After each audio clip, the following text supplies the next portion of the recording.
Okay, I give up. I'm finally doing it. I'm going to show you guys how I edit a PewDiePie video for real this time. It's been a minute since I uploaded, and as fun as the ironic tutorials were, it was about time I give you some actual game. I've made this tutorial as beginner friendly as possible, so by the end of this video, you guys will be able to edit a You Laugh You Lose video just like I do. And if you're wondering why start with the You Laugh You Lose edit, it's because they're the easiest to learn on. Brad and I used to treat those as a day off whenever they came in, so they're perfect for covering the basics. If you guys pick up something useful, please drop a like, comment, and sub. It'll probably be the last video I do on this channel. Maybe if you guys get the engagement up, I could consider doing YouTube again. But yeah, anyways, enough chat. Let's get straight into the tutorial. Before diving into editing, it's crucial to set yourself up with the right tools. Just like a chef wouldn't start cooking in an empty kitchen, you shouldn't start editing without a proper setup. Let's begin by gathering the necessary tools. Video editing software. I personally use Vegas Pro. I've been editing with it for over 12 years, so I know all the shortcuts like the back of my hand. But feel free to use what you're comfortable with. Premiere Pro and Final Cut are also great options. For this tutorial, I'll be working in Vegas, so if you're following along, that's what you'll see. Asset downloader. You'll need B-roll, sound effects, and maybe even memes. I recommend 4K video downloader. It's fast, updated often, and doesn't throw annoying ads in your face. OBS Studio, super useful for screen recording anything that can be downloaded directly. Also great for grabbing quick reactions. VLC Player, use this to preview videos, especially if Windows Media Player won't play them properly. Trust me, it's worth having. And finally, my favorite tool, Handbrake. A lifesaver for fixing broken files or compressing large clips to save space. Some files just don't work out straight out the box. This tool helps. Now it's time to organize your workspace. Create a folder on your desktop and name it after your project. For example, in this case, Pew's You Laugh You Lose feat Martia. Inside, create subfolders like footage, audio, B-roll, whatever works for you. Good organization now saves you hours later. As you guys know, I've edited for PewDiePie for over 6 years, and let me tell you, trying to find something from an old, messy project is a nightmare. The next thing you gotta do is set your download location. Before you download any assets, change your browser's default download path to the project folder you just made. In Chrome, go to the 3 dots, press Settings, then Downloads, and change location. That way, every file lands exactly where you want it. Now it's time to open your editing program. It might look a bit overwhelming at first, but don't stress, just focus on these two things. This is the timeline, and this is the preview window. Everything else you'll pick up as you go. Now here's some good Vegas Pro settings that you should use. These things will help optimize your workflow. Make sure to set the preview quality to half, and also to disable video thumbnails on the timeline. This lightens your load on your PC while you edit, and makes playback so much more smoother. Also make sure to import clips one by one, not all at once. It'll keep things clean and less confusing. In this case, with the face cam and screen recording, put these two on 2 separate layers like this. And finally, make sure you disable resample on every clip. This avoids the ugly, blurry interface look that Vegas sometimes gives by default. And now that you've finished all the file preparation and setting up your workspace, we can now move on to step 2. Time to sync everything up. This might seem simple, but it's one of the most important steps in the entire process. If your footage is even slightly out of sync, it can throw off your whole edit and make things way harder down the line. Typically, syncing involves lining up your face cam and screen recording clips. The easiest way to do this is by finding a clap sync or a loud sound that is captured in both videos. In Vegas Pro, scrub through the footage and find the exact frame where the clap happens. Once you've found it, hit the M key to drop a marker on that exact spot in both clips, and press S to cut. This makes it way easier to match up. Next, use the mute tool to temporarily hide the facecam layer so you can clearly see what's happening in the screen recording underneath. Then simply drag the clips until both markers line up. Once you're happy with the alignment, double click both events and press G to group both clips. This way, they'll move as one unit while you're editing, which keep everything locked in place and avoids accidental desyncs later on. Now, make sure to give it a quick playback and double check if everything sounds and looks in sync. If so, you're good to go, but if not, nudge the clip slightly until it's perfect. Alright, it's time to dive into the actual editing. This is where things start taking shape. Cutting in Vegas Pro is super straightforward. Just move your cursor to the spot that you want to trim and press S on your keyboard. That's your slice tool. Quick, simple, and it becomes second nature in no time. But before you start cutting everything up, there's one important thing that you gotta do. Duplicate your facecam layer. Press G to group it with your other clips, just like before. One of these layers will be used for the full screen view, while the other one will become your corner facecam overlay. Since we're working on a You Laugh You Lose style video, the reaction is the key element. So let's keep the full screen facecam muted for now and focus on building the facecam overlay. To create that, open the pan and crop tool on the facecam clip, make a square shaped crop and adjust its position to the corner of the screen. Either side is fine, but for this one, I'm placing it on the right. And if needed, go ahead and mirror the footage so it faces in towards the content. Once that is set, play through the video and start cutting out all the dead air. There's awkward pauses between reactions or long silences. The goal here is to build a rough cut, a version of the full video with all the fluff removed, so the pacing stays tight. Now, as you're doing this, you might notice the audio jumping around, some parts being too loud and others too quiet. This is where an audio compressor comes in. Applying one to your track helps balance the levels, making the loud moments softer and boosting the quiet ones. A good starting point is setting the noise floor to -18 dB, but please don't be afraid to tweak the settings until it sounds natural. One tip that really helps with precision cutting is to press shift and up arrow on Vegas. This enlarges the audio waveforms on your timeline so you can see your speech peaks better. This makes it way easier to know exactly where to make your cuts. Once your rough cut is done, now comes to the optimization part. This is where you give your video a polished structure. Start by dragging your intro and outro clips to another layer and switch them to a full screen. These sections are usually better without distractions, just pewds front and center. Next, time to move on to the reaction segments. Just like you did with the intro and outro, drag the full screen clips into a position where it makes sense. Like when Pewds is talking without reacting to anything on screen. A tip to give your screen recording clips a more dynamic look, try this. Duplicate the screen recording, crop the main one into focus on the important content, then take the second copy, enlarge it, and apply a blur effect. This creates a soft background behind your main footage, which is way more visually interesting than just plain black bars. Once all of that is in place, you've now got a rough edit that plays clean, looks good, and is well paced. From here, we can move on to the next step, adding music. For your Laugh You Lose videos, I like to keep it upbeat and light, something like a fun hip-hop vibe. Something like that works great. You can use whatever music that fits your style, but make sure it's non-copyrighted so you don't get slammed with demonetization. Personally, I get most of my music from Epidemic Sound. They've got a huge library, and if you have a license, you can whitelist your channel to avoid any issues. Super worth it if you're uploading regularly. Once you're on Epidemic Sound, just type in the mood or genre you're after, like upbeat hip-hop, and preview a few tracks until you find the one that fits. When you found the track that you like, make sure to download it as a WAV file. WAV files keep the quality nice and clean, which is ideal when layering with voice and effects. Epidemic Sound has also got a really cool feature called Find Similar. This feature is really useful if you want to keep the same vibe with music but want to switch tracks later in the video. Alright, now hop back into Vegas Pro and drag and drop the audio track onto the timeline. It will create a new audio layer automatically. You will want to adjust the volume so it sits nicely under your main audio, somewhere around -25 to -30 dB. I think this volume range is great because it's not high enough to overpower Pewds' commentary, but also it still fills the silence and keeps the video feeling much more alive. Vegas makes it super easy to fade audio in and out. Just hover over the edge of your audio clip, click and drag to create a smooth fade. It's great for easing into a new track or fading out at the end of a scene. If you want more control of your audio tracks, you can also use a volume envelope. Just right-click the track and insert an envelope. Then you can drop points along the line to manually raise or lower volume in specific spots. Super handy for ducking the music under a louder reaction or boosting it for the quiet moments. As for how often you like to switch up your background music, that's totally up to you. I usually swap tracks every 5 minutes or so just to keep things fresh and avoid repetition. And that's it, your background music is now in place. With that done, we're ready for the fun part, which is the memes, the B-roll, and spicy edits. Let's get into it. Alright, time for a quick breather. We're about halfway through this edit, and if you made it this far, chances are you're either actually learning something or you're just here for the vibes. Either way, I respect it. Now, if you're sitting here thinking, this is great and all, but I want to go beyond just your Laugh You Lose videos. Maybe get into vlogs, gaming edits, or even land something like Pewds or Mr. Beast level stuff. Then I've got something for you. It's called The Editing Club, a course and private community I've been secretly working on the past 2 years. It's got all the source that I picked up editing professionally. I've got a 2-minute breakdown that explains it better than I can with this voiceover mic, so let's run that.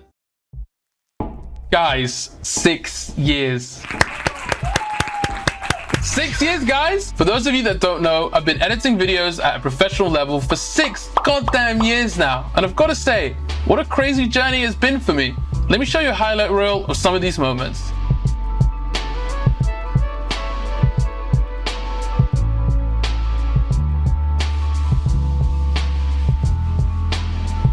Looking back now, I never thought editing YouTube videos could be a serious thing. It was just something I was drawn to after being inspired by gaming videos. Since then, YouTube and editing has changed so much to the point where you can actually make a living off of it, and dropping out of uni to pursue this passion was probably one of the best decisions I've made in my life. Being in the position that I'm in right now, I've been asked numerous times by you guys about how to get into editing, how to network with people, and also how to build an audience. For that and more, I want to offer you guys a solution. I'd like to introduce you guys to the Editing Club.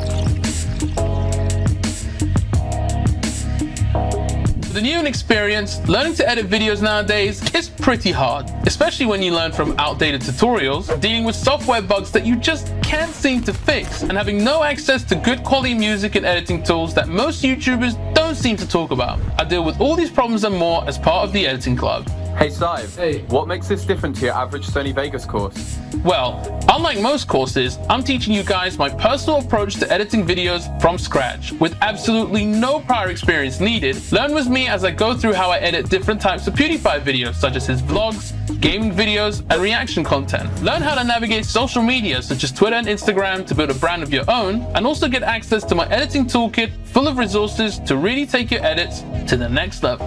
And if you guys thought that was it, no way, there's more. Not only you get access to quizzes and video projects that I'm working on, with the Editing Club, you also get access to bi-weekly live Q&As that I'll be hosting to answer any of your editing related questions.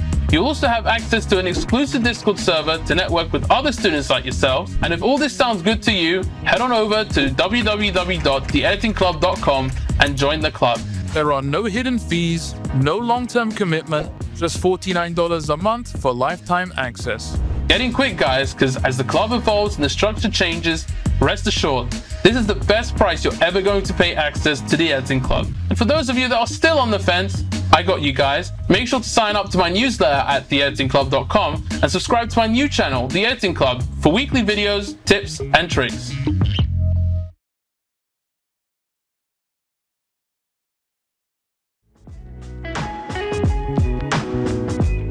B-roll includes anything you add on top of your main footage to give it personality or context, like memes, green screen clips, text, overlays, or those classic cutaway jokes. But here's a quick tip, don't overdo it. A big mistake a lot of editors do is by adding too much. In a you laugh you lose video, the reaction and clips already do most of the heavy lifting, so only use edits when they serve a purpose. For example, in this video, I only really add memes at the start and the end to grab attention and to keep viewers watching all the way through. To add images and clips, just drag and drop them onto a new layer above your main footage like this. If you want to shape them or crop them, use the pan and crop tool or the masking feature inside the FX panel to cut them out however you like. To move or scale over time, just add keyframes in pan and crop, or you can use track motion to animate things like position, size, or rotation. Fading clips in and out is very straightforward. Just hover over the edge of the clip and then click and drag to create a smooth fade. This works on any asset on your timeline. For transitions between clips, simply overlay two clips slightly on the timeline together. Vegas will automatically make a crossfade between them. You can also open the transitions tabs and try out a bunch of wipes, zooms, flashes, whatever fits the moment. To smooth out jump cuts during talking parts, use the pan and crop tool to alternate between a close-up and a wider shot of the same footage. You can also use keyframes to slowly zoom in and out of a clip to get a cleaner look. If you want to insert a quick cutaway without messing up your sync, press D to change your cursor mode and cycle through to the selection edit tool. Then select the clips you want to keep together and then group them with G. This way they can move together as one unit. To insert a green screen clip, drop the clip onto a new layer, then click the FX button on that clip. Scroll down until you find the chroma key effect. Once this is applied, select the green color and adjust a few settings like so. And boom, now you've got a floating meme laid right into your edit. To add text, right click on the timeline and choose Insert Text Media. From there, you can resize and move it in the preview window, or if you prefer, in the text box. You can also customize the font, color, and outline. You can also animate your text by keyframing manually, or if you want, you can use the templates that are already inbuilt into the software. Need more fonts? No problem. There are many sites on Google you can look up, but the one site that I use a lot is thefont.com. Installing fonts are super straightforward and they'll be instantly ready to use in Vegas. Here's a short slideshow showcasing some effects you might have seen in some PewDiePie videos.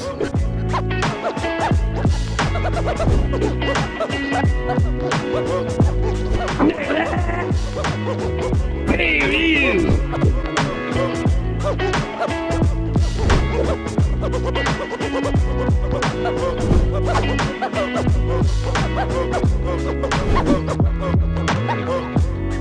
one last bonus tip. Vegas also gives you access to free stock footage right inside Vegas. All you gotta do is log into your Magix account and you'll be able to browse and drag in copyright-free B-roll, perfect for filling in context shots or transitions without having to leave the timeline. And that's the creative part of the edit done. Now you are one step closer to finishing the edit, onto the final step before preparing a video for upload, which is color grading and correction.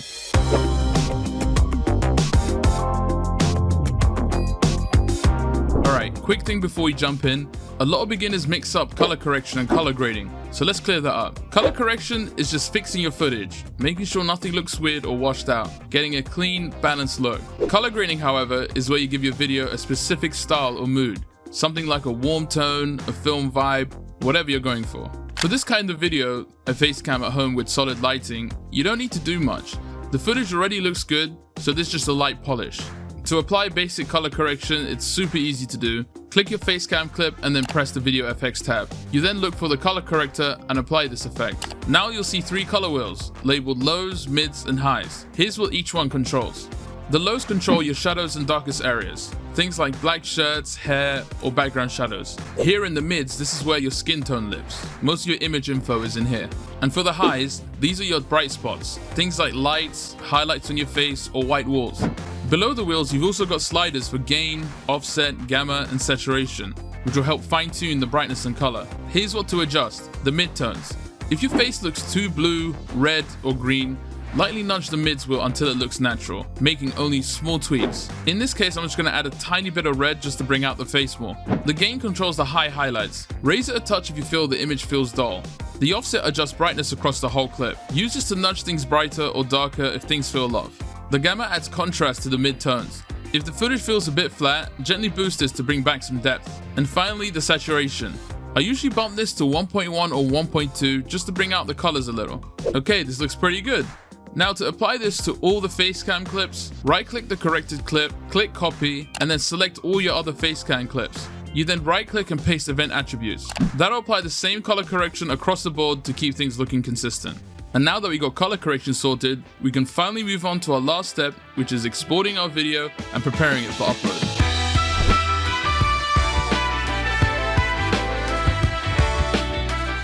Alright, once your edit is done, it's time to render and get the video ready to post. But before you export anything, do a full rewatch of your video from start to finish. Seriously, I can't stress this enough. It's really easy to miss things while editing. A meme time late, a clip not faded in, audio levels jumping, whatever. Doing a quick playback helps you catch those last minute mistakes before the final render. Once it's good to go, highlight the section that you want to render on the timeline.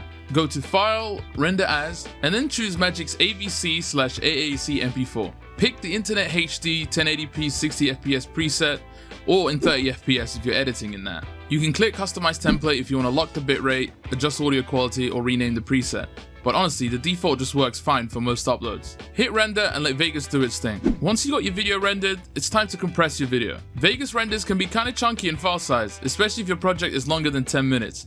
To make uploads faster and save some space, I'd like to run the final file through Handbrake. Here's how to do it. First, you open Handbrake and then drop in your rendered file. Select the Fast 1080p 30 or Fast 1080p 60 preset, and then make sure your format is set to MP4 and the video codec is H.264. Under the video section, change the constant quality to around 22 to 24 for a nice balance between size and quality, and then set your output file and location. And finally, you press hit start encode to get the process running. With Handbrake, you can easily cut your file size in half or more without losing any noticeable quality, and your YouTube upload will be way quicker. And so that's how you edit your Laugh You Lose videos. I hope this tutorial helped you level up your editing game, even just a little bit. However, if you're ready to take it further, like editing vlogs, gaming content, or landing real client work, The Editing Club is where it all goes down. www.theeditingclub.com, link in description. And yeah, drop a like, sub, and comment down your thoughts down below. Catch you in the next one.